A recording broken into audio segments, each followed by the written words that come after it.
नमस्कार दोस्तों, Rawat ji are service centre में स्वागत है आप लोगों का। तो गाइस, कैसे हैं आप सब लोग? आशा करता हूँ सब स्वस्थ होंगे, कुशल मंगल होंगे। तो फ्रेंड, आज की इस वीडियो में आपने हमारे थंबनेल में देख ही चुके होंगे।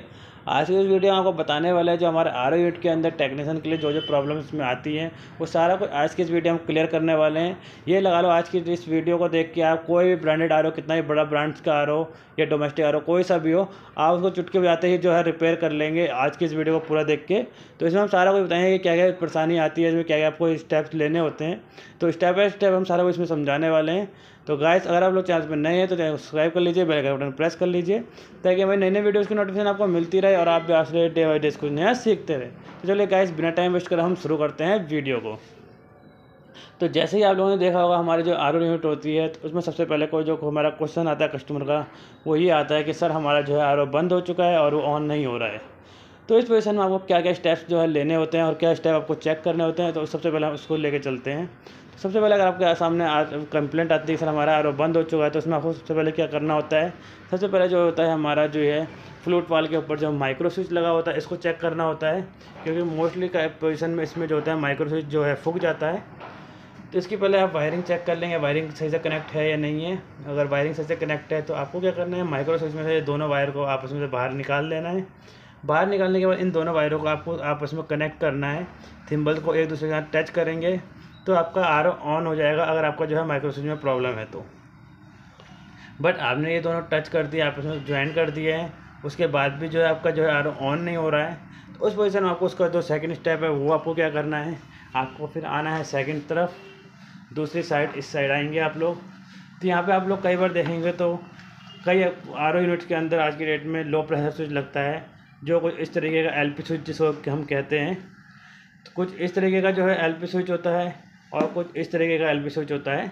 तो दोनों सेम ही होते हैं, इसमें कोई दिक्कत की परेशानी नहीं होती। अगर आप लोगों को यहाँ पे एलपी स्विच लगा हुआ होता है तो आपको उसके बाद अपना एलपी स्विच चेक करना होता है। एलपी स्विच में भी तो देखेंगे इधर से दो वायरें कनेक्ट निकली होती हैं। तो यहाँ के दो वायर आपने थिम्बल्स जोड़ दिए हैं, उसके बाद आप यहाँ के दो थिम्बल्स निकालेंगे, इसको भी उसी तरीके से, और उन दोनों को भी आपस में ज्वाइन करेंगे। उसको आरओ को के ये थिम्बल्स के दो वायरिंग को निकालते ही आरओ ऑन हो जाता है। तो इसका मतलब ये है कि नहीं है कि आपका लो प्रेशर स्विच ख़राब हो गया, सबसे पहली बात। क्योंकि हमारा लो प्रेशर स्विच का काम होता है, इसका काम क्या होता है मैं भी ये भी आपको पहले बता देता हूँ। इसका काम होता है वो क्या करता है, हमारे आरओ यूनिट को कट करता है कब, जब आपके आरओ की टंकी के ऊपर सिंटेक्स जिसको हम कहते हैं, जो छत में टंकी लगी होती है जहाँ से पानी की सप्लाई आ रही होती है, अगर वहाँ पे पानी ख़त्म हो गया होता है तो ये होता है लो प्रेशर स्विच हमारा कट मार जाता है, और जिसकी वजह से क्या होता है, हमारा आरओ यूनिट ऑफ हो जाता है।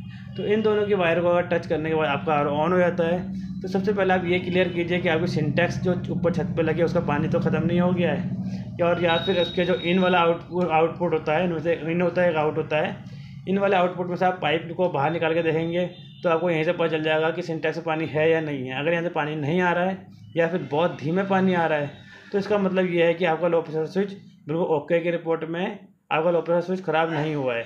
जो पानी नहीं आ रहा था इसकी वजह से आपका आरओ यूनिट कट हो गया था, तो इस वजह से आपका लो प्रेशर स्विच ने कट कर रखा था। फिर उसके बाद अगर यहाँ पे पानी आ रहा है और यहाँ पे दोनों प्लग थिम्बल्स टच करने के बाद आरओ ऑन हो जाता है, तो उस पोजीशन में ये होता है कि आपका आरओ का लो प्रेशर स्विच है वो ख़राब हो चुका है। उस पोजीशन में आप लोग आरओ का लो प्रेशर स्विच को चेंज कर देंगे। और अगर थिम्बल्स अगर यहाँ पानी नहीं आ रहा तो थिम्बल ज्वाइन करके पानी आ रहा है तो सोच लीजिए कि पानी नहीं आता, इसलिए कमी थी। सेकंड पोजीशन हमारी ये हो जाती है। इसके बाद आपको चेक करना होता है वो क्या करना होता है, आपको ये अडेप्टर चेक करना होता है। इसमें कई जगह पे अडेप्टर लगा होता है, कई जगह पे एसएमपीएस लगा होता है, दोनों सेम ही होते हैं। यहाँ की भी आप दोनों थिम्बल्स को आपको इसमें चिपका के रखेंगे और यहाँ भी थिम्बल आपकी चिपकी हुई है आपस में। और उसके बाद आपको क्या करना होता है, इसकी वायर है या अगर अडेप्टर है तो इसकी 36 वाली बोर्ड को आराम से यहाँ से बूस्टर की वायर से कनेक्ट से हटा के इसको बाहर निकाल लेंगे और इसको आपस में दोनों को चिपका के देखेंगे। अगर ये स्पार्क कर रही है तो आपका अडेप्टर भी सही है, और 101% है अगर ये दोनों यहाँ की वायर ओके है, यहाँ की वायर लगी हुई है, तो यहाँ पे स्पार्क कभी नहीं करेगा, क्योंकि आपको अडेप्टर या एसएमपीएस जो भी है वो ख़राब हो चुका होगा। उस पोजीशन में आपको क्या करना है, आपको अडेप्टर या एसएमपीएस जो भी लगा है उसको यहाँ से चेंज करना है। तो थर्ड पोजीशन आपकी ये है कि आपको चेंज करते ही आपका आरओ ऑन हो जाएगा। तो ये जो 3 कंप्लेंट होती है मेन, अगर आपका आरओ बंद हो जाता है तो मोस्टली यही कंप्लेंट रहती है। और इसके बाद हमारी जो कंप्लेंट आती है मोस्टली आरओ यूनिट पे क्या आती है कि सर हमारा आरओ तो देखिए चल रहा है, ऑन है आरओ, पर हमारे आरओ का जो है पानी नहीं आ रहा है, ना ड्रेन वाटर आ रहा है, ना प्योर वाटर आ रहा है। तो उस पोजीशन में आपको क्या करना है, सबसे पहले वही मैं आपको बता देता हूँ। अगर ऐसी कोई प्रॉब्लम आती है तो उसमें सबसे पहले आपको क्या करना होता है, यहाँ से जो इनका हमारा पाइप होता है उसको निकाल के देखेंगे कि प्री फिल्टर बाउल जो है वहाँ से पानी ओके कि उसमें आ रहा है या नहीं आ रहा है। यहाँ पे पानी ओके की पोजीशन में आ रहा है तो इस पाइप को आप आपसे कनेक्ट कर देंगे। इसके बाद आप देखेंगे तो वो पाइप जो है घूम के आपको यहाँ पे सेडिमेंट फिल्टर में आ रहा होगा। तो आपको यहाँ पे निकालने की कोई ज़्यादा ज़रूरत नहीं है, क्योंकि वहाँ से पानी की सप्लाई आ रही थी। तो उसके बाद सेडिमेंट फिल्टर के यहाँ से इन से जो है आप यहाँ पे देखेंगे तो ये सेडिमेंट फिल्टर का आउट होता है। तो उस पोजीशन में आपको यहाँ से पाइप को निकाल के देखेंगे तो ये इस वाले पाइप पे जो है पानी का प्रेशर सही आ रहा है या नहीं आ रहा है। अगर यहाँ पानी का प्रेशर नहीं आ रहा है तो इसका मतलब आपका सेडिमेंट फिल्टर चौक हो चुका है, आपको सेडिमेंट फिल्टर चेंज करने की ज़रूरत है। पर अगर यहाँ से पानी निकालने के बाद पानी की पोजीशन ओके आ रही है तो आपको इसको वापसी कार्बन के इन में डाल देंगे। और उसके बाद आपको क्या करना है, यहाँ पे घूम के आएंगे तो ये कार्बन का आउट वाला पाइप है जो हमारे एसवी में जा रहा है। इस पाइप को आप यहाँ से निकाल के देखेंगे तो यहाँ पानी की पोजीशन ओके आनी चाहिए। अगर यहाँ पे पानी की पोजीशन रुक रही है, चौक हो रही है, तो इसका मतलब आपका कार्बन फिल्टर चौक है। क्योंकि आपने जब अपने यहाँ पे चेक किया था इसके इन पे तो पानी सप्लाई यहाँ तक ओके थी, यहाँ पे अंदर जाते ही जब यहाँ पे पानी सप्लाई नहीं आ रही है तो इसका मतलब आपका कार्बन फिल्टर चौक हो चुका है। पर अगर यहाँ पे भी आपका कार्बन की फिल्टर की सप्लाई ओके की रिपोर्ट में आ रही है, पानी ओके आ रहा है, तो उस पोजीशन में आपको क्या करना होता है, आपको इस पाइप को निकाल देंगे बाहर और साथ ही साथ आपको ये वाले पाइप को भी निकाल देंगे जो हमारे बूस्टर पंप के इन पे जा रहा है। देखेंगे तो ये देखिए जो हमारे बूस्टर पंप के इन पे जा रहा है, इन दोनों पाइप को निकाल देंगे और यहाँ पे एक डबल पुश की एल्बो लगा देंगे और इन दोनों पाइपों को जो है ज्वाइंट कर देंगे एक साथ। तो उसके बाद आपको चेक करना है कि आपका जो है पानी आ रहा है या नहीं आ रहा हो टैंक के अंदर। और उसके बाद आपका पानी आर ओ टैंक के अंदर आ रहा है तो इसका मतलब जो है आपकी एसवी ख़राब हो चुकी है, क्योंकि यहाँ से हमने डायरेक्ट सप्लाई दे दी दोनों की, एसवी को हटा दिया है। और पानी अगर आने लग जाता है आर ओ टैंक के अंदर तो इसका मतलब जो है आपका काम एसवी से ही बन जाएगा। आपको खाली केवल एसवी चेंज करने की ज़रूरत है और एसवी चेंज करते ही आपकी पानी सप्लाई आने शुरू हो जाएगी। पर अगर आपका पानी तब भी नहीं आ रहा है तो इसका फिर इसके बाद जो आपका अगला स्टेप होता है वो होता है हमारा बूस्टर पंप को चेक करने का। अब बूस्टर पंप आपको कैसे चेक करना है वही मैं आपको बता देता हूँ। बूस्टर पंप चेक करने के लिए हमें जो है PSI मीटर की ज़रूरत पड़ती है। अगर आप लोगों के पास PSI मीटर नहीं है, क्योंकि हमारे नए टेक्नीशियन भाई जो है या हमारा कोई व्यूअर्स होता है उसको PSI मीटर नहीं होता है, तो उस पोजीशन में आपको बूस्टर पंप को किस तरह से चेक करना है वही मैं आपको बता देता हूँ। बूस्टर पंप को जो है अगर आप पाइप देखेंगे जो मेम्ब्रेन हाउसिंग के अंदर जा रहा है, इस पाइप को आप यहाँ से इसकी एल्बो के ऊपर खींच के यहाँ से इस तरीके से जो है इसको निकाल देंगे। यहाँ से मैं आपको पाइप निकाल के दिखाता हूँ। ये पाइप इस तरीके से निकाल देंगे और यहाँ से देखेंगे तो पानी का प्रेशर आ रहा होगा। पानी के प्रेशर आने के बाद आपको इसको क्या करना है, थंब से इसको आगे से जो है प्रेस करना है इस तरीके कस की। अगर यहाँ से टाइट दबाने के बाद पानी का प्रेशर रुक जाता है तो इसका मतलब ये है कि आपका जो है बूस्टर पंप वीक हो चुका है, जो पानी की सप्लाई को आगे नहीं पहुँचा पा रहा है।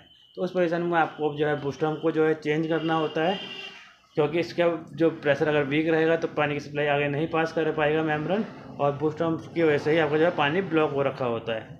और पर अगर इसका पानी का प्रेशर आप दबाएंगे तो पानी का प्रेशर काफ़ी तेज़ है, थंब से दबाने से भी रुक नहीं रहा है, तो इसका मतलब आपका बूस्टर पंप जो है ओके है, इसकी कोई दिक्कत की बात नहीं है।